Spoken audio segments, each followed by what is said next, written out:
ვიდეოში გიჩვენებთ, თუ როგორ შეგვიძლია გამოვიყენოთ პროგრამა Snipping Tool, ეგრეთ წოდებული მაკრატელი, რომელიც გვეხმარება ნებისმიერი გვერდიდან ამოვჭრათ ჩვენთვის სასურველი სივრცე ადგილი, რომელსაც შევინახავთ შემდეგ ფოტოსურათის სახით. პირველ რიგში გიჩვენებთ, თუ როგორ შეგვიძლია ამ პროგრამის ეკრანზე გამოტანა. დავაწყაპოთ საძიებო ველზე და ჩავწეროთ Snipping Tool.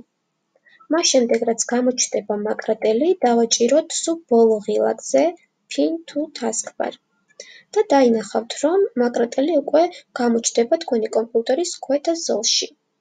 ახლა გიჩვენებთ, თუ როგორ შეგვიძლია გამოვიყენოთ ეს პროგრამა.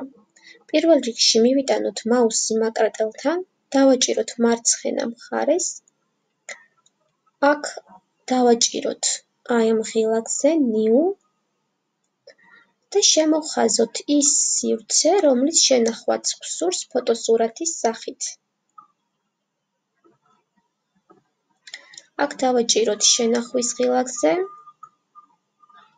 მე დესკტოპზე შევინახავ, თქვენთვის სასურველ ადგილას შეძლებთ მის შენახვას, დავარქვათ სახელი, შემდეგ დავაჭიროთ Save ღილაკზე და სულ ეს არის, უკვე შეგვიძლია ეს გვერდი ჩავხუროთ და ვნახოთ, თუ როგორ შეინახა ეს ფოტოსურათი კომპიუტერის ეკრანზე.